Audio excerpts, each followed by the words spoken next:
So we're going to go to Sapa in the mountainous region of Hanoi, and this is the Sofitel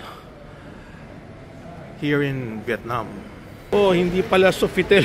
It's the Pullman. And we're going to get a grab. Yan yung 2 bags namin, no, with backpacks. Berna, ready for another adventure. Ito na ba ang aming grab car? Alright, ready to leave and explore the mountains. So 2 backpacks and 2 stroller bags. Okay, so we're going to meet up in the old quarter, the old French quarter here in Hanoi.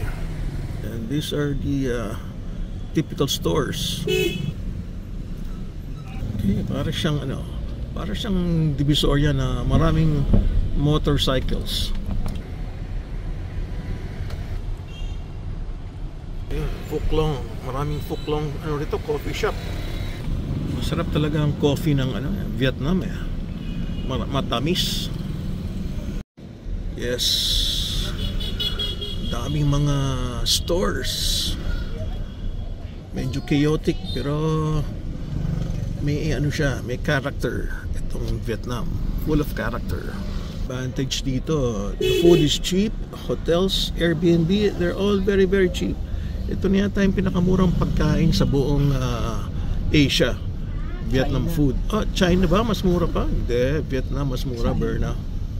So itong area na to, ito na yung old quarters na talagang pinupuntahan ng maraming tourists. Oh, dito may Japanese restaurant, no? Yan, sarap dito, maglakad-lakad lang talaga eh. Sabi nga ng iba, very chaotic, pero okay siya kahit chaotic. Sarap kumain. Uy, massage. Daming massage dito, Berna, oh. Massage dito mura lang eh. Gusto ko sa Vietnam, yung mga maliliit na upuan. Oh, massage na naman. Daming motorcycles talaga. Motorcycle capital of the world. Ang cute naman ng hotel niyan. Sunline Hotel. Cute niya, no? Oh, we're here na. Dito ka mag-meet sa bus. Okay. Okay, finally, we're here. Dito tayo, Yeah. Oo, dito lang mag-meet sa bus. And yung mga bag namin. Oh, thank you for carrying our bags. Oh, this is a nice hotel, ah. Maliit lang, pero maganda. Okay. Dito yatang meeting place ng sleeper bus. Laki naman itong chandelier niya, oh. Oh, may free drinks pa tayo, Berna, oh. Galing naman yung hotel na to kahit di tayo nakastay, oh. Okay, picture daw. Picture ni Berna. Okay, smile. Okay. Check the outside. Yes. It looks like a nice hotel, ah. Itong sa old quarters. Next time siguro dito na lang ako magstay kasi ang ganda ng surroundings niya, oh. May spa, ang daming motorcycles. It's where the action is. Tuloy ka na kahit hindi ka mag 5-star hotel, basta ganito yung mga places na i-stayan mo sa gabi. Ang ganda rito. Oh yeah, bibidyohan natin, ha. Dal Vostro, yan ang pangalan. Dal Vostro Hanoi Hotel and Spa. Oh, taas. Nice, ha. Magkano kaya? Tanong natin sa loob kung magkano to. Meron pang mga bars sa tabi, oh. Okay, pasok tayo ulit. Okay, very nice, ha.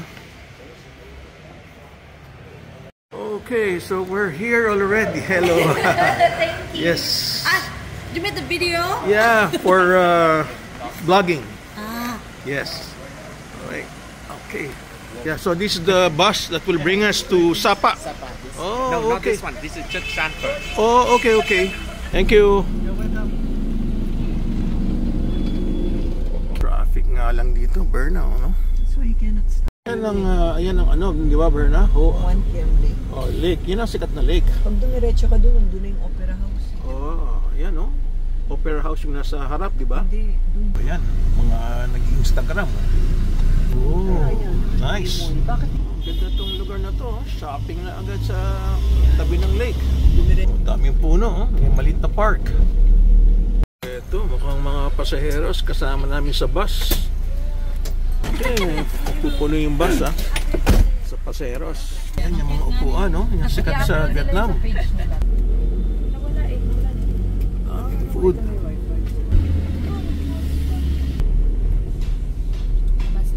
Okay, ito na yung malaking bus to bring us to Sapa. Grabe, ang daming sinundo na pasaheros. It's gonna be a long trip, 5 to 6 hours with a sleeper bed. And this is the French quarters, this area. Okay, we make sure our bags are on the bus. Exciting talaga tong lugar na to. Chaotic pero exciting. Hopefully itong bus namin may banyo sa loob. Pero pwede raw matulog dyan sleeper bus. Magtatanggal ng sapatos tsaka tsinelas pala. Ganun pala ang style para sabay tulog. Okay, so we're inside the bus. Ito yung bus driver. At ito na yung mga sleeper beds. Oh, dyan sa baba. Tapos sa taas. Saan kaya kami? Second floor or first floor? Saan tayo? Tigisa ba tayo? If you stay down, is there a window? Dito ako? Oh, okay. May TV rin, oh. Oh, may TV, may charging area. Kompleto, may earphone pa. Ha? Can you go up there? Ewan ko kung second floor pala. Paano yung ano nito? Yung banyo? Oh, grabe. Nasa second floor tayo ng bus. O na yan si Berna. Sa baba niya. Ha? Problema nito, pag napaihi ka, paano yan? Go down again. Go down again. Wow. Eksakto lang yung ulo ko dito, Eksakto lang yung ulo ko dito. Ha? Para tayo sa Japan yung mga yung parang mga cubicle na ganito, Berna. Tulad sa Japan to Ayan. Maandar na yung bus. Eksakto lang yung ko. Paa ko, yan ang paa ko. Ito na yung ceiling. Oh, ganyan kasikip pero okay naman, huwag ka lang mapaihi. Malinis naman, Berna, diba? May blanket pa, yung blanket, Gusto mo matulog? Ano? This up? Ha? I think you can bring this up. Sige, di akit mo. Meron pang kurtina.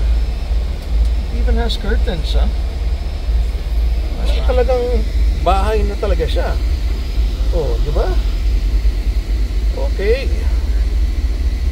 Kaya palabas dito. Ayan na yung paa ko. Eksakto. Paano kung si Cole nandito? Hindi kakasya si Cole. Kung si Cole nandito, hindi kakasya, Berna. Pag 6-footer, hindi kasya. So from the French Quarter, we are on the way to Sapa, Vietnam. 5 to 6 hours in the bus. So we're very near already China when we reach Sapa. Here we go.